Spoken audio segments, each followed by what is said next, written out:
नमस्कार। आप देख रहे हैं वार्तिक टीवी और मैं हूं सुभाष शर्मा। वार्तिक टीवी के इस खास कार्यक्रम सियासी चाल भूचाल में आप सबका स्वागत है। जैसा कि आप जानते हैं, वार्तिक टीवी का यह वीकली फीचर है जिसमें हम राजनीति को डिस्कस करते हैं, अर्थनीति को डिस्कस करते हैं, अर्थशास्त्र को डिस्कस करते हैं। और यह हमारा जो खास कार्यक्रम है यह समर्पित भी राजनीति को ही है। और इसमें इस कार्यक्रम के बहाने से, इस कार्यक्रम के जरिए राजनीति को समझने समझाने के लिए हमने इनवाइट भी इस कार्यक्रम के सूत्रधार के रूप में एक राजनीतिज्ञ को ही कर रखा है, जो कि पिछले 6 दशक से भारतीय राजनीति में, प्रांतीय राजनीति में सक्रिय हैं और बहुत ही लंबे चौड़े अनुभव के साथ राजनीति के चाणक्य कहलाते हैं। पूर्व मंत्री चंद्रराज सिंह भी हमारे इस कार्यक्रम के सूत्रधार होते हैं। हर सप्ताह वो इस कार्यक्रम में आते हैं और हमें और आपको समझाते हैं कि किस तरह की राजनीति चल रही है और किस तरह की राजनीति का मॉडल होना चाहिए, किस तरह से हमारे नीति नेताओं ने इस देश के स्वरूप को समझा था और आज किस तरह के स्वरूप में हम आ चुके हैं और किस तरह की राजनीति हमें चाहिए। इन्हीं सब तमाम मुद्दों के ऊपर हम बातचीत किया करते हैं और आज भी यह क्रम जारी रहेगा। लेकिन इससे पहले हम हमारे दर्शकों को कुछ अपडेट देना चाहते हैं और ये अपडेट्स जुड़ी हुई हैं रूस यूक्रेन युद्ध को लेकर। आज इस युद्ध का 8वां दिन रहा और आज रूसी सेना के एक मेजर जनरल रैंक के अधिकारी की मृत्यु इस युद्ध की चपेट में हो गई है। और साथ ही बेलारूस में होने वाली जो वार्ता है दोनों देशों के बीच में, उसमें रूस का डेलीगेशन वहां यूक्रेनी डेलीगेशन का इंतजार कर रहा है, लेकिन यूक्रेन का डेलीगेशन अभी तक वहां नहीं पहुंचा है। इसके पीछे क्या कारण है? मीडिया रिपोर्ट्स की यदि माने तो बताया जा रहा है कि यूक्रेन को नाटो और अमेरिका की तरफ से यह इशारा है कि इस वार्ता से कोई कुछ उद्देश्य हासिल नहीं होगा। इसलिए इस बेलारूस वाली टॉक से यूक्रेन ने अभी तक दूरी बनाए रखी है। देखना यह होगा कि यूक्रेन बेलारूस में या कि कहीं और रूस के साथ डायलॉग में एंगेज हो पाता है या नहीं हो पाता है। इस बीच यूक्रेन की राजधानी कीव पर आज भी रूस ने जबरदस्त गोलाबारी करी है और रूस की सेनाएं अब धीरे धीरे शनय मंद और कुंद युद्ध की इस स्पीड को थोड़ा आगे बढ़ाते हुए, एस्केलेट करते हुए यूक्रेन को घेरने की तैयारी में लगे हुए हैं। हालांकि इस युद्ध का हमारे ऊपर डायरेक्ट कोई प्रभाव नहीं है, लेकिन क्रूड ऑयल के दाम इस वक्त बढ़ रहे हैं और इनका क्या असर हम पर होगा यह आज के कार्यक्रम में हम जानेंगे। और साथ ही हम आपको एक अपडेट और देना चाहते हैं, वो जुड़ा हुआ है हमारी डोमेस्टिक पॉलिटिक्स से।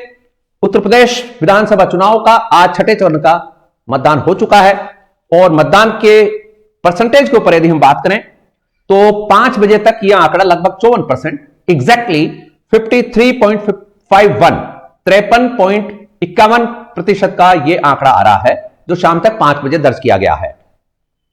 ये जो सीटें हैं ये 57 सीटें हैं, 10 जिलों की सीटें हैं। उत्तर प्रदेश के ये जो 10 जिले हैं वो हैं गोरखपुर, कुशीनगर, अंबेडकर नगर, बलिया, बलरामपुर, बस्ती, देवरिया, महाराजगंज, संत कबीर नगर और सिद्धार्थ नगर। इनमें अंबेडकर नगर को यदि हम छोड़ दें तो बाकी जो अन्य 9 जिले हैं यहां पर महंत योगी आदित्यनाथ का बहुत जबरदस्त स्वयं का प्रभाव है। देखना यह होगा कि मुख्यमंत्री योगी आदित्यनाथ का यह प्रभाव कायम रह पाएगा या कि नहीं। 2017 के आंकड़ों की यदि हम बात करें तो 2017 में भारतीय जनता पार्टी को इन 57 सीटों में से 46 सीटें हासिल हुई थी और बीएसपी को 5, समाजवादी पार्टी को 2 और कांग्रेस को 1 सीटें मिली थी। अब क्या स्थिति रहेगी चुनाव में 10 मार्च को वो पता लग जाएगा। आज जो जहां जहां पोलिंग हुई है वहां कुछ छुटपुट घटनाओं के भी समाचार हैं, लेकिन आमतौर पर मतदान शांतिपूर्ण रहा है और अच्छे से मतदान की प्रक्रिया पूरी हो पाई है। यहां पर महंत योगी आदित्यनाथ यानी उत्तर प्रदेश के चीफ मिनिस्टर भी कैंडिडेट हैं। इसी चरण में उनके निर्वाचन क्षेत्र में भी पोलिंग हुई है। अब हम कार्यक्रम में आगे बढ़ते हैं और स्वागत करते हैं सियासी चाल भूचाल के हमारे इस नियमित कार्यक्रम के सूत्रधार चंद्रराज सिंघवी का, पूर्व मंत्री, राजनीति के चाणक्य चंद्रराज सिंघवी। आप स्वागत है, नमस्कार। नमस्कार। तो सबसे पहले, चूंकि पूरा विश्व इस वक्त यूक्रेन और रूस के जंग के हालात की तरफ देख रहा है, ऐसे में भारत में भी इसके ऊपर कुछ राजनीतिक बयान भी चालू हुए हैं। हम आपसे एक बयान के जरिए ये समझना चाहते हैं कि हमारे विपक्ष की आखिर किस तरह की राजनीति है। और ये बयान जो है ये आया है पश्चिमी बंगाल की मुख्यमंत्री ममता बनर्जी की ओर से। ममता बनर्जी आज उत्तर प्रदेश के वाराणसी में थी और वाराणसी में उन्होंने ये बयान दिया, ये कहा चुनावी सभा में कि युद्ध जो है वो यूक्रेन में चल रहा है और प्रधानमंत्री नरेंद्र मोदी मीटिंग यहां ले रहे हैं, इसका क्या मतलब है। इस तरह की बात ममता बनर्जी ने कही है। अब आपसे हम समझना चाहते हैं कि अंतर्राष्ट्रीय इन मामलों में जब हमारे हजारों भारतीय जनसमुदाय के लोग, इंडियन डायस्पोरा के लोग अभी भी युद्ध इस क्षेत्र में फंसे हुए हैं, भारतीय छात्र फंसे हुए हैं, ऐसे में हमारी एक विपक्ष की नेता का इस तरह का बयान देश में विपक्ष की किस तरह की राजनीति को इंगित करता है, क्या दर्शाता है? इसको कहा जाएगा ये राजनीतिक अदूरदर्शिता का बयान है। शायद ममता बनर्जी भूल गई कि कई दशकों तक विश्व में कहीं भी कुछ होता था तो केनेडी, क्रुश्चेव और जवाहरलाल नेहरू के साथ इसी दिल्ली के और भारत के प्रांगण में चर्चा होती थी। अरे ये तो गर्व की बात है, युद्ध तो हो रहा है यूक्रेन और रूस में और पंचायती का अधिकार दिया भारत के प्रधानमंत्री को। ममता जी, आपको तो भारत के प्रधानमंत्री के व्यक्तित्व पर गर्व करना चाहिए। कौन पूछता नहीं तो, उन्होंने पाकिस्तान के प्रधानमंत्री से जरा नहीं मांगी। इसका सीधा अर्थ यह है कि दोनों राष्ट्र, यूक्रेन भी और रूस भी, भारत की महत्ता, भारत की महानता, भारत के इतिहास और भारत के नेतृत्व करने वाले व्यक्ति नरेंद्र मोदी पर विश्वास करते हैं, इसलिए यह चर्चा आई है। वरना और तो कहीं नहीं गए चर्चा करने। ममता बनर्जी, आपसे तो चर्चा नहीं की, आपसे तो बात नहीं की। पुतिन ने मोदी से ही क्यों बात की? पुतिन ने मोदी से ही क्यों की? अरे जब विश्व में कहीं भी कुछ होगा, जो महान हस्तियां हैं उनको विचार के लिए कहीं से भी निमंत्रण दिया जाता है। ये नई बात नहीं है, आज तक होता है। मैं आपसे एक बात पूछ रहा हूं, बहुतों ने कहा यूक्रेन छोटा देश है, रूस बड़ा देश है, आक्रमण नहीं करना चाहिए था। अरे इसके बैकग्राउंड में जाओ। रूस जब यूक्रेन बना था तो पहली शर्त थी कि यूक्रेन रूस के खिलाफ वाले किसी भी सैनिक संगठन का सदस्य नहीं बनेगा, तो यूक्रेन को नाटो की तरफ हाथ नहीं बढ़ाना चाहिए था। आप मुझे एक बात बताइए, जब पाकिस्तान के अंदर गिलगिट के अड्डे बनाए गए तब रूस ने ऐसा नहीं किया था कि हमारे को रूस को घेरने की चाह है पाकिस्तान की, तब ने विरोध किया था। करना भी चाहिए। कौन राष्ट्र अपने चारों और अपने शत्रुओं का जमघट बुलाएगा? इसलिए रूस को इस हद तक यह कहने का अधिकार है, यूक्रेन तुम अपने हमारे विरोधियों को यहां लाकर के सैनिक शक्ति के रूप में लाकर के हमारी अखंड सत्ता को चुनौती देना चाहते हो, ये गलत है। और यूक्रेन को कहना चाहिए था, ठीक है, अगर आपको ऐतराज है तो हम किसी सैनिक संगठन के, चाहे अमेरिका हो, यूरोप या नाटो, उसके सदस्य नहीं बनेंगे। इससे रूस की गलती का है। फिर हमारे राष्ट्र का भी ये कर्तव्य है। हमारा राष्ट्र एक बात कहता है कि सबसे ज्यादा कृतज्ञता का अपराध होता है जिसकी कोई सजा नहीं होती। हर अपराध की सजा है, कृतज्ञता की सजा नहीं है। भारत को कब कब रूस ने मदद की, याद है? बांग्लादेश बना था, अमेरिका का 7th फ्लीट आ गया था, रूस ने अपने क्रूजर भेज दिए थे। हम भूल जाए, सुरक्षा परिषद में जब जब भारत को सदस्य बनाने का मामला आया, रूस ने समर्थन किया, और उन्होंने तो नहीं किया। जब जब भारत पर कोई संकट आया, रूस ने समर्थन किया। चाइना ज्यादा गड़बड़ाने लगा तो भी हमने कहा रूस हमारा दोस्त है। रूस और भारत की दोस्ती को भी नजर रखकर अगर पुतिन से राय ली जाती है तो मैं इसको बुरा नहीं मानता, मैं सर्वथा उचित मानता हूं इसको। ममता बनर्जी ने तो विपक्ष का जो एक अच्छा चेहरा था उसको बिगाड़ दिया। अरे आपने कहा पंचायती या उचित कहा होगी, बताइए आप कहा जाए। अगर किसी व्यक्ति का नाम ऐसा लाओ जो पुतिन और रूस दोनों के नेताओं से बात करने की क्षमता रखता हो, तो हमारा क्या, हम कह देंगे कि समझौता वहां जाके कर लो, वार्ता वहां जाके कर लो। आप ऐसा नहीं कर सकते। तो आपको तो गर्व होना चाहिए ममता जी कि नरेंद्र मोदी के व्यक्तित्व का वो महत्व है कि आज रूस और यूक्रेन दोनों उनसे राय मांगते हैं, उनको सुझाव मांगते हैं, उनसे कहते हैं कि आप युद्ध मत करो, उनकी शांति प्रियता को मानते हैं, उनके सिद्धांत को मानते हैं, ऐसा परमो धर्म को मानते हैं, सब बातें मानते हैं। इसलिए यह कहना ममता जी, पूछना भी विपक्ष के चरित्र की हीनता है। विपक्ष को इतना गंदा चरित्र नहीं दिखाना चाहिए। विपक्ष को तो कहना चाहिए हमें गर्व है कि हमारे प्रधानमंत्री का मूल्य दोनों लड़ने वाले मुल्क मानते हैं। अब यह अलग बात है कि हमारा दृष्टिकोण क्या हो, हमारे राष्ट्र का चरित्र क्या हो, हम प्रतियोगिता में किस हद तक रूस के साथ जाएं, नहीं भी जाएं, ये उन्होंने कोई कंडीशन नहीं डाली है। किसी ने कोई बट नहीं कहा है। यूक्रेन ने मदद मांगी और कहा कि आप समझाइए रूस को, क्या बुराई है, ये तो कहना ही पड़ता है, जरूरी भी है। इसलिए मैं मानता हूं कि ममता बनर्जी को इस प्रकार के वक्तव्य देने की आवश्यकता नहीं थी। बिल्कुल ठीक कहा आपने, बिल्कुल ठीक से सटीक तरीके से आपने उसको एलेबोरेटली अपनी बात को रखा। अब हम आते हैं हमारे देश की राजनीति की तरफ। 5 राज्यों के विधानसभा चुनाव की पोलिंग, मतदान लगभग पूर्ण हो चुका है। अब अंतिम चरण के कुछ सीटों पर मतदान होना है। इसमें मणिपुर की कुछ सीटें हैं और उत्तर प्रदेश की एक थोड़ा चंक है, लेकिन लगभग ट्रेंड सामने है। मतदान के ट्रेंड आ चुके हैं और पोलिंग भी लगभग पूरी हो चुकी है। ऐसे में इन 5 राज्यों के विधानसभा चुनाव पर एक तो आप अपना पर्सपेक्टिव रख लीजिए, फिर एक चीज हम आपसे जानना चाहेंगे। बोलिए, आप क्या पूछना चाहते हैं? हम आपसे ये जानना, चुनाव के पहले जिस दिन चुनाव आरंभ हुआ था, तब मैंने बड़े गर्व के साथ कहा था कि मोदी की सरकार बनना तय है। याद है आपको? आपकी चैनल पर कहा था, योगी की, और मोदी का जबरदस्त प्रभाव, योगी का जबरदस्त प्रभाव था। धीरे धीरे उस प्रभाव का, जो प्रभाव का असर आना चाहिए था, उस पर कुछ कमी आई। और मैंने उस दिन यह भी कहा था कि प्रियंका हिम्मत से लड़ रही है चुनाव, चाहे सीट 2 ही आए। और मैंने यह भी कहा था कि अखिलेश बड़े करामाती तरीके से अपने महत्व को बढ़ा रहा है। मेरी तीनों बातें सच है। उस दिन का मेरा आकलन सही था। अखिलेश का महत्व बढ़ा, यह भी सही है। प्रियंका ने अकेली कांग्रेस का प्रतिनिधित्व किया, उसमें सचिन पायलट का जबरदस्त योगदान रहा, यह भी सच है। मैं जो कहता हूं मैं बदलता नहीं, अब बदलता हूं मैं कहता नहीं। लेकिन अब मैं आज ये कह रहा हूं कि राज तो भाजपा का बन सकता है, बनने की संभावना है, पर दौड़ में अखिलेश पीछे नहीं है। उसको जाटों का समर्थन मिला है, उसको यादवों का 90% समर्थन मिला है, उसको कुर्मियों का समर्थन मिला है, और मायावती बहन जी के कारण जाटव समाज का समर्थन 100% मैं आपसे कहता हूं भाजपा की तरफ जाएगा। क्योंकि वही जाटव समाज ये भूला नहीं है कि जब अखिलेश जी के पिताजी मुख्यमंत्री थे तो मायावती की हत्या का प्रयास एक डाक बंगले में किया गया था।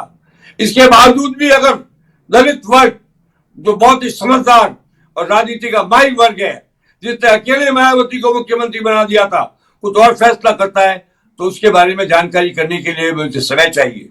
मैं ये मान के चलता हूं कि अगर जाटव समाज, अब एक बात और रही है ब्राह्मण समाज की, यह कहा गया कि ब्राह्मण समाज इस बार नाराज है, पर ब्राह्मण समाज उस समय तो पूरा ही नाराज था जब मायावती को मिश्रा जी की मदद से वहां का मुख्यमंत्री बनाया गया था। तो आप ब्राह्मण समाज को मूर्ख मत मानिए। बहुत विपरीत समाज, बहुत बुद्धिमान समाज है। वो कहता कुछ है, करता कुछ है, सोचता कुछ है, देखता कुछ है, भागता कहीं है, जागता कहीं है। इसलिए आप उसको भी नजरअंदाज नहीं कर सकते। मैं आज भी कहता हूं कि भारतीय जनता पार्टी बहुत अच्छे मत लाएगी। हार जाएगी तो एक आश्चर्य होगा, जीत जाएगी तो आश्चर्य नहीं होगा। अगर वो कम वोट भी लाती है और अखिलेश की सफलता होती है, तो अखिलेश के रूप में कांग्रेस को राहुल गांधी और प्रियंका से बड़ा विपक्ष का नेता मिल जाएगा। आज कांग्रेस तालियां बजाती है, और जब अखिलेश विपक्ष का नेता बनने की स्थिति में आएगा जीतने के बाद, तब कांग्रेस को पछताना पड़ेगा कि हमने तो राहुल और प्रियंका को चौथे नंबर पर डाल दिया। क्योंकि जो यूपी का चीफ मिनिस्टर का विपक्ष का नेता होता है, तो भी राष्ट्र के विपक्ष का नेता वही बन जाता है। इसलिए मैं ये मानता हूं, हर तरफ देखा जाए तो कांग्रेस घाटे में है, नेतृत्व की तलाश में घाटे में, राजनीति की तलाश में घाटे में, चुनाव के रिजल्ट की तलाश में घाटे में, और अखिलेश हारे तो भी जीत है। क्योंकि जिस तरह से वो टक्कर ले रहा है, वो उसकी मानसिकता, उसकी हिम्मत और उसके साहस का प्रतीक है। इसलिए मैं भाजपा के जीत की आकांक्षा और प्रतीक्षा रखते हुए भी अखिलेश के अपमान की प्रतीक्षा नहीं करता, और खुले मुंह से अखिलेश का सम्मान करता हूं कि उसने मर्दानगी दिखाकर चुनाव लड़ा है, हिम्मत दिखाकर चुनाव लड़ा है। हार तो हो ही जाएगी, जीतना मुश्किल भी है, जीत बीजेपी भी जाएगी, लेकिन दोनों का व्यक्तित्व बढ़ेगा। भाजपा कम सीट लाती है तो मुझे आश्चर्य नहीं होगा, क्योंकि किसान आंदोलन की आड़ में भाजपा का काफी कुछ नुकसान हुआ। उस समय मोदी जी अगर थोड़ा सा समझ जाते तो शायद ऐसी स्थिति नहीं आती। अजीत सिंह के नाम पर जाटों में भी विभाजन है। लोग कहते सारे जाट एक तरफ, वो नहीं है, मगर फिर भी इस चुनाव में भाजपा को अखिलेश समाजवादी पार्टी ने दांतों तले चट्टान तो चबाई दी है, इससे मैं इनकार नहीं करता। मैं भाजपा समर्थक रहा हूं, भाजपा का कैबिनेट मंत्री रहा हूं, भाजपा का राजनीतिक सलाहकार रहा हूं, पर मैं कांग्रेस का भी ऑल इंडिया सेक्रेटरी रहा हूं, इसलिए पार्टियों से मुक्त हूं। पार्टियों से मुक्त होकर के मैं ये कहना चाहता हूं, देखो भाइयों, कोई जीते कोई हारे, व्यक्तित्व का निर्माण तो अखिलेश का हो चुका, और पार्टी भाजपा जीतती है तो आश्चर्य नहीं, हारती है तो घोर निराशा होगी, देश की राजनीति पर असर पड़ेगा, इसका प्रभाव तो कई प्रांतों की राजनीति पर पड़ेगा। यह इसलिए एक स्थायी सरकार बनी रहने के लिए अगर मोदी जी की पार्टी और योगी जीत जाते हैं तो हमें प्रसन्नता होनी चाहिए, खिन्नता नहीं होनी चाहिए। Good, very good. आज यदि हम भारतीय जनता पार्टी की तरफ देखें, भारतीय जनता पार्टी ने दावा किया है उत्तर प्रदेश को लेकर कि उत्तर प्रदेश के 5 चरणों के चुनाव में, यानी आज जो 6वां चरण था इसको मिलाकर 5 बोल रहे हैं। इसके मायने यह है कि जो पश्चिमी उत्तर प्रदेश का जो चुनाव था उसको उन्होंने इसमें शामिल नहीं किया है। 5 चरण के चुनाव में भारतीय जनता पार्टी का यह दावा सामने आया है कि सपा और बसपा का सुपड़ा साफ हो गया है। उन्होंने आज बाकायदा स्टेटमेंट दिया है इस तरह का। यदि हम पोलिंग परसेंटेज को देखें तो आप तो चूंकि राजनीति के माहिर खिलाड़ी रहे हैं, पिछले 3 चुनाव को यदि हम देखें तो 2008 के चुनाव में 50% की पोलिंग थी, 2012-13 का जो चुनाव था उसमें 60, यानी 10% का बढ़ोतरी, सत्ता चेंज हो गई। एंड 2017 में ये 64-65% पहुंची तो भी सत्ता चेंज हो गई। सत्ता चेंज जब जब उत्तर प्रदेश में हुई, ये ट्रेंड सामने आया है कि वोटिंग परसेंटेज काफी बड़ा हुआ सामने आया है। लेकिन ये पहला चुनाव ऐसा दिख रहा है जिसमें कि वोटिंग परसेंटेज बढ़ने के बजाय घटा है। तो इससे जो राजनीतिक विश्लेषक हैं वो ये मान रहे हैं, सैफोलॉजिस्ट ये मान रहे हैं कि सत्ता का परिवर्तन तो होना अभी कुछ दिख नहीं रहा है, क्योंकि सत्ता परिवर्तन लायक पोलिंग नहीं हुई है। हां, कुछ सत्ताधारी दल को नुकसान जरूर हो सकता है, जिसका आपने भी इशारा किया है। तो इसमें हम ये जानना चाहेंगे आपसे कि भारतीय जनता पार्टी का ये जो दावा है कि 5 चरण में सपा और बसपा का सुपड़ा साफ हो गया है, इसके पीछे कितना दम लग रहा है आपको और कितनी सच्चाई दिख रही है? नहीं, ये दम नहीं, मेरे को इस पर दम नहीं लग रहा है। दोनों पार्टियां अपनी स्थिति बता रही है। सुपड़ा साफ तब होता है जब, जैसे सुपड़ा साफ दिल्ली में किया था आप पार्टी ने, कांग्रेस और भाजपा दोनों का, उसको कहते हैं सुपड़ा साफ। ये सुपड़ा साफ की स्थिति नहीं है, टक्कर है। मगर मैं एक बात कहता हूं कि जब वोटिंग परसेंटेज कम है, मान लीजिए, तो भाजपा के मरे मरे वोट भी 30% के आसपास उनके डैम पॉजिटिव वोट है। उसके आधार पर यह भाजपा ने दावा किया है। अब दावा कितना सच्चा कितना झूठा, तो इसके लिए कहावत है 9 केस कितने, तो यजमान रुको, कटले सामने आ जाएंगे। मैंने भी दावा किया था कि भाजपा 100% जीतेगी, पर आज तो मैंने ये दावा नहीं किया। 100% जीतने के चांस हैं। मैंने अब तक बात है सारी खबर लेकर के परिवर्तन किया विचारों में। हालांकि मैं ये चाहता हूं कि भाजपा जीते। राष्ट्रीय एकता के लिए मोदी के नेतृत्व को कमजोर करना, देश के नेतृत्व को कमजोर करना है, देश के नेतृत्व को कमजोर करना, सेना के नेतृत्व को कमजोर करना है। इसलिए मैं चाहता हूं भाजपा जीते। मगर एकदम सुपड़ा साहब की बात है, मैं इससे सहमत नहीं हूं। हाँ, भाजपा जीत भी सकती है, अकेले अच्छे वोट ला सकता है, अकेले हार भी सकता है, मगर अकेले के व्यक्तित्व का जो निर्माण हुआ है उसे तो मोदी जी और योगी जी मिलकर के भी मिटा नहीं सकते। अकेले तो प्रूव कर दिया ही one of the good leaders. और इसका नुकसान भाजपा को नहीं हुआ, कांग्रेस को हुआ है। कांग्रेस के विपक्ष के नेतृत्व का जो नंबर था अब वो 3रा-4था रह गया है।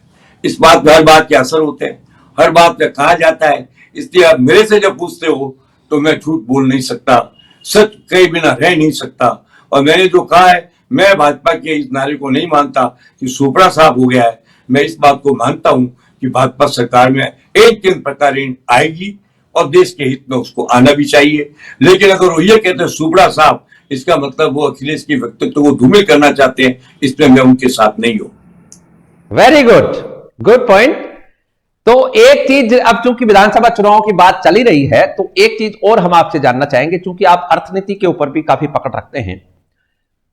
वैसे तो नवंबर से अब तक 4 महीनों में यदि हम देखें तो क्रूड ऑयल के भाव लगातार बढ़ते जा रहे हैं और ये बढ़ोतरी 70% के आसपास की ऑलरेडी चल रही है। लेकिन अब चूंकि युद्ध के हालात हैं रूस और यूक्रेन के बीच में, और दोनों ही देशों का ये जो पाइपलाइन का समझ लीजिए या प्रोडक्शन का समझ लीजिए, वहां से क्रूड ऑयल का काफी निर्यात होता है। ऐसे में क्रूड ऑयल के दाम भी बढ़े हैं विश्व मंडियों में। क्या लगता है आपको विधानसभा चुनाव के बाद भारत सरकार को जो कदम पहले एक्साइज ड्यूटी कम करके सस्ता किया था पेट्रोल डीजल, अब विधानसभा चुनाव के बाद जो कि ट्रेंड देखने में आया है पहले भी, क्या चुनाव के बाद ये रेट बढ़ेंगे या कि सस्टेन बढ़ने चाहिए? क्यों नहीं बढ़ेंगे? आप मुझे ये बताइए, कहीं अकाल पड़ जाता तो धान के दाम बढ़ते हैं नहीं बढ़ते हैं? अरे भाई, क्रूड आएगा ही कम और लंबी यात्रा करके आएगा, ट्रांसपोर्ट का पैसा ही बढ़ जाएगा, तो एफआर इंडिया तो क्रूड के भाव बढ़ेंगे। तो नई बात क्या है? मैं इसको युद्ध का परिणाम मानता हूं। अब सटोरियों के कईयों के भाव टूट गए तो कल तो कहते तुम्हारा हो गया तो हो गया। मैं इसको इतना गंभीर इसलिए नहीं मानता कि समस्या ये है कि भारत पहुंचते हुए माल के दाम घटते हैं या बढ़ते हैं। निश्चित रूप से भारत पहुंचते हुए क्रूड के दाम बढ़ेंगे। जब क्रूड के दाम बढ़ेंगे तो पेट्रोल डीजल के बढ़ जाएंगे। अब इसमें चुनाव हो या नहीं हो, इसका क्या मतलब है? चुनाव नहीं होगा तो भी बढ़ेंगे। अगर भाव महंगा हो जाए, नॉर्मल युद्ध नहीं होता और फिर भी अमेरिका से यहाँ क्रूड आने के अंदर दाम बढ़ जाते तो क्या भाव नहीं बढ़ाते? इसलिए इसका सारा श्रेय जिम्मेदारी हम क्रूड के एफआर इंडिया रेट को देते हैं। युद्ध एक कारण है, युद्ध नहीं हो और भाव बढ़ जाए तो क्या करोगे आप? क्या पहले नहीं हुआ है? जब जब क्रूड के दाम बढ़े हैं, पेट्रोल डीजल के दाम बढ़े हैं। और मैं इस देश की सहन शक्ति को सलाम करता हूं कि 70 रुपए लीटर जब डीजल और पेट्रोल था तब भी कंजम्पशन उतना ही था जितना आज 100 के भाव में है। इस देश की जनता और इस देश के उपभोक्ताओं की हिम्मत और साहस की बात है कि कितनी महंगाई आए वो सीना ठोक के देश इतना बर्दाश्त करता है। इसलिए मैं क्रूड के भाव बढ़ने के मामले को ज्यादा महत्व नहीं देता। गुड। तो अब हम आपकी कर्मभूमि राजस्थान की तरफ आते हैं और राजस्थान में भारतीय जनता पार्टी के जो प्रदेशाध्यक्ष हैं सतीश पूनिया, उन्होंने बजट भाषण के दौरान विधानसभा में, प्रदेश की विधानसभा में यह कहा और एक तरह से उन्होंने मुख्यमंत्री अशोक गहलोत को घेरा भी कि रीट परीक्षाओं का ये जो मामला है इसको लेकर उनका एक तंज था। उनका एक कहना था कि मैं चूंकि आमेर से विधायक हूं और आमेर पर्यटन की जो दुनिया है उसमें एक बहुत बड़ी जगह रखता है, वहां आने वाला हर पर्यटक अब ये पूछ रहा है कि वेयर इज नाथी का बड़ा, नाथी का बड़ा कहां है, वहां जाना चाहते हैं। इस तरह से उन्होंने एक तंज कसते हुए सरकार को घेरने का प्रयास किया। रीट एग्जाम में दो मंत्रियों की मिलीभगत को लेकर उन्होंने यह भी कहा कि यह सीबीआई की जांच के लिए फिट केस है, सरकार इसको क्यों रोकना चाहती है। ये जो भारतीय आप हाईकोर्ट में गए, हाईकोर्ट ने कहा हाईकोर्ट विल मॉनिटर, आपको आगे बोलने का जो आप कहिए हाईकोर्ट गलत है, जाइए सुप्रीम कोर्ट का रास्ता खुला है। इसलिए जब न्याय प्रक्रिया में कोई चीज आ जाती है, मैं तो रीट का सबसे बड़े विरोधियों में एक रहा हूं। हमने और किरोड़ीलाल जी मीणा ने रीट का एग्जामिनेशन और भ्रष्टाचार के विरोध में बोलने में कमी नहीं रखी। हम आज भी उतने विरोध में है, लेकिन जब एक न्यायालय ने कह दिया है कि high court will monitor the issue तो आप इंतजार करो, लेट हाईकोर्ट मॉनिटर। आप कह दो नहीं ये तो मामला फिट है, फिर तो आप जाओ ना सुप्रीम कोर्ट, आपको वकील चाहिए तो बहुत मिल जाएंगे। उनके पास तो परमानेंट सरकारी तनख्वाह का वकील है, आप भी चंदा करके वकील दे देना। और मैं आपसे एक बात कहना चाहता हूं, रीट के अपराध की गंभीरता और उसके होने वाले 26 लाख लोगों के परिवार पर जो असर हुआ है उसकी कीमत तो कांग्रेस को, जांच हो या नहीं हो, चुनाव मिल ही जाएगी। इन 26 लाख परिवारों का एक वोट कांग्रेस को नहीं मिलेगा, जिनकी संख्या 1.5 करोड़ होती है। तो एक सजा तो ऑटोमेटिकली मिल रही है, दूसरी सजा हो गई है इनको, मीडिया बदनामी हो गई। इसको मीडिया इन्वेस्टिगेशन कहते हैं, मीडिया ने पीट दिया इनको। अब इसके बाद में भी कांग्रेस हट पर है कि नहीं भ्रष्टाचार हुआ ही नहीं है तो वेट कर लो, क्योंकि बात एक मारवाड़ी में कहा कि नई केस कितने, तो बोले जजमान कटने तो सामने आ रहे हैं। ये मामला हल्का नहीं है, ये मिटने वाला नहीं है, ये रुकने वाला नहीं है, एक दो व्यक्तियों का मामला नहीं है। अभी तो 40 गिरफ्तारी हुई है, न जाने कितने गिरफ्तार होंगे। और एक बात बता दूं, अगर सेंट्रल गवर्नमेंट चाहे तो सीबीआई की जरूरत ही नहीं है। उनके पास एक डिपार्टमेंट जो सीबीआई का अंकल डिपार्टमेंट है जिसका नाम ईडी, वो ईडी से जांच करा लेगा। मैंने सुना है कि यहाँ के बहुत समृद्ध और शक्तिशाली नेता दिल्ली जाकर के ईडी को शिकायत करके आए, कर लो जांच, दूध का दूध और पानी का पानी हो जाएगा। कांग्रेस के किसी व्यक्ति ने यह नहीं कहा अब तक कि इसकी जांच नहीं होनी चाहिए। उन्होंने कहा जांच की प्रक्रिया में फर्क है। वो कहते हैं कि यहाँ के एसओजी और पुलिस ही जांच करे और आप कह लो सीबीआई जांच करे। हाईकोर्ट ने कहा मॉनिटर कर लेंगे, तब बाद में तय करेंगे, फिलहाल सीबीआई जांच की जरूरत नहीं है। इन तीनों के अलग अलग निर्णय के अलग अलग अर्थ है। मैं इसके बारे में किसी व्यक्ति पर आरोप नहीं लगाता, पर मैं ये जरूर जानता हूं कि ये घपला छोटा मोटा नहीं है, ये मध्य प्रदेश के व्यापक के टक्कर का गमला है। इसकी जांच होगी तो कई परतें खुलेगी। इसकी जांच अगर सीबीआई ने की तो भी खुलेगी, सीबीआई ने नहीं की तो भी खुलेगी। सीबीआई की जांच एक बहुत बड़ा मोहरा है और एकमात्र हक नहीं है। हक तो पुलिस, अगर मैं ये कहूँ कि आज ही जांच ले लो, इसका मतलब मैं एसओजी और पुलिस पर शक करूं? राजस्थान की एसओजी और पुलिस बिल्कुल विश्वसनीय अभी तक है। जिस दिन वो विश्वसनीय होगी हम कह देंगे ये विश्वसनीय नहीं है। इसका एक बहुत बड़ा उदाहरण दे रहा हूं। पिछले दिनों में राजस्थान की एसीडी ने जितने मुकदमे भ्रष्टाचार के पकड़े हैं उतने आज तक राजस्थान के इतिहास में किसी ने नहीं पकड़े। तो राजस्थान की एसीडी विश्वसनीय है तो राजस्थान की एसओजी भी विश्वसनीय है। अब ये एसओजी के अधिकारियों पर निर्भर है कि वो अपनी विश्वसनीयता पर कलंक न लगने दें, ये उनकी जिम्मेदारी है। और जब सीबीआई जांच की मांग है तो वाजिब मांग है। ये मामला कई राष्ट्र के विद्यार्थियों से मिला जुला है, जांच तो होनी चाहिए, इसने कोई गलत नहीं कहा है। मगर कहने के लिए नाती के बाड़ा का उदाहरण देने की क्यों जरूरत था? नाती के बाड़ा के जो खाकी का बाड़ा बोल देते क्या फर्क पड़ता था? क्या नाती के बाड़ा कोई अर्थ है? एक मिनट, मैं आपसे भी ये जानना चाहता हूं कि नाथी का बाड़ा असल में है क्या चीज? मेरे को तो कुछ अच्छा नहीं लगता। मैंने गाय का बाड़ा सुना, भैंस का बाड़ा सुना, बकरी का बाड़ा सुना, भेड़ का बाड़ा सुना, ऊंट का बाड़ा सुना। मैंने तो नाती का बाड़ा सुना नहीं। मैं पक्का मारवाड़ी हूं, मैं भी जोधपुर रहने वाला हूं। ये नाती का बाड़ा क्या होता है मैं तो समझा ही नहीं अभी तक। मैं चाहूंगा मैं सतीश से पूछूंगा कि सतीश बताओ मुझे नाती का बाड़ा क्या है, क्योंकि इसका कोई एड्रेस रजिस्टर नहीं है, किसी पोस्टल एड्रेस नहीं है। ये नहीं। और सतीश ने उस दिन बोलते बोलते बोल दिया खाली औरत का उदाहरण दिया, फिर माफी मांगनी पड़ी। अरे भाई सतीश, मैं इतनी राय दूंगा, मैं भी विरोध हूं, मेरे तो कट्टर कट्टर विरोधी कांग्रेस बड़े बड़े नेता है, लेकिन बोलते वक्त तो ध्यान रखना पड़ता है। हम किसी को अपमानित थोड़ी कर सकते हैं। घर में बैठ के हम कमरे में कोई बातचीत करें चलेगा, लेकिन हम मंच पर आकर के थोड़ी कर सकते हैं। क्योंकि आपको नाती का बाड़ा वाती का ये सुविधा नहीं देने चाहिए। आपको तो ये कहना चाहिए कि नहीं, हम इसकी सीबीआई जांच के लिए सुप्रीम कोर्ट जाएंगे, भारत सरकार के पास जाएंगे, सारे सबूत देंगे और हम देखेंगे कि किसी भी कीमत पर इसकी सीबीआई जांच हो, इसकी ईडी की जांच हो, अपराधियों को कड़ी से कड़ी सजा मिले, उन 26 लाख लोगों के भविष्य से जिन्होंने मजाक की है उनको सजा मिले, उनके साथ कड़ी कार्रवाई हो। मंत्री है तो मंत्रिमंडल से भी जाएं, चाहे वो जेल भी जाएं, कोई बुराई नहीं है। अपराध करने वाले तो बाबा आसाराम भी तो जेल गए, बुराई किया इसके अंदर, फिर भी वहां जाके शिव जी का मंत्र पढ़ के अगर नाचे हो तो मैं इस बात को बड़ी लाइट लेता हूं। यह मामला जांच के योग्य है, एग्री। आपको जांच का सिस्टम लेना चाहिए, एग्री। आप जाके सीबीआई से जांच करो, एग्री। आप केंद्र सरकार के पास जाके कहो कि भयंकर मामला, अगर केंद्र सरकार की हैसियत तो जांच करे, एग्री। राजस्थान की एसओजी को कस दो तो तुम ढंग से इन्वेस्टिगेट करो, एग्री। राजस्थान हाईकोर्ट ने कहा ये मॉनिटर करेंगे, करने दो, एग्री। हाईकोर्ट के पास बढ़िया से बढ़िया प्रूफ लेके जाओ कि ये मॉनिटरिंग में कमी आ रही है, इससे हाईकोर्ट इसको वापस रिकंसिडर करे, एग्री। लेकिन इससे ज्यादा बोलना तो क्या अर्थ है? फिर तो मेरा बोलना ही नाती का बड़ा हो जाएगा, इसलिए मैं ऐसा नहीं। हाँ तो ठीक है, आपको भी नहीं पता कि उस नाती का बाड़ा का पिन कोड क्या है, कहां है? नहीं, तो अब ये तो विधानसभा में सवाल उठाया, सरकार जवाब दे कि अस्तित्व में है या नहीं है। तो चलिए, बहरहाल आपने बहुत अच्छे से ब्रीफली बता दिया है। अब हम हमेशा की तरह कार्यक्रम को कंक्लूड कर रहे हैं और चलते चलते में आपसे जानना जरूर चाहेंगे कि ऐसी कोई बात जो हम आपसे न पूछ पाए हो वो आप और कह लीजिए, फिर कार्यक्रम को समाप्त करते हैं। मैं आपको आपने पूछा नहीं है पर मैं बता रहा हूं, इस चुनाव के बाद केजरीवाल के व्यक्तित्व का निर्माण हुआ। आप पार्टी पंजाब में ताकत दिखा रही है, दिखाएगी। उत्तराखंड के अंदर भाजपा के सामने हरीश रावत को मुख्यमंत्री न बनाकर जो गलती की उसकी सजा भुगतनी पड़ेगी। गोवा में बराबरी की टक्कर रहेगी। उत्तर प्रदेश में कौन आएगा कौन नहीं आएगा मैं ऐसी भविष्यवाणी करता नहीं, लेकिन मैं ये जो वक्तव्य आज आया है 5वीं और 6ठे में 120 सीटों में हो सकता है भाजपा बहुत ज्यादा सीटें लाए, क्योंकि गोरखनाथ जी का या उनका जाग बचनकर गोरख आया का इलाका है। पर मैं नहीं कह सकता क्या होगा, पर मैं इतना जरूर जानता हूं आज भी कि भारतीय जनता पार्टी का सरकार बना लेगी तो मुझे आश्चर्य नहीं होगा, और अखिलेश अगर दूसरे नंबर पर आकर के भी बड़ी सीटें लाएगा तो भी मुझे आश्चर्य नहीं होगा।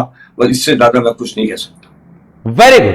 तो आपने सुना, यह था हमारा वीकली प्रोग्राम और हमारे साथ इस प्रोग्राम में जुड़े हुए थे पूर्व मंत्री, राजनीति के चाणक्य, राजनीति में बहुत ही लंबा चौड़ा अनुभव रखने वाले रणनीतिकार चंद्राजी सिंह भी साहब, बहुत बहुत आभार, धन्यवाद। धन्यवाद, बहुत बहुत धन्यवाद।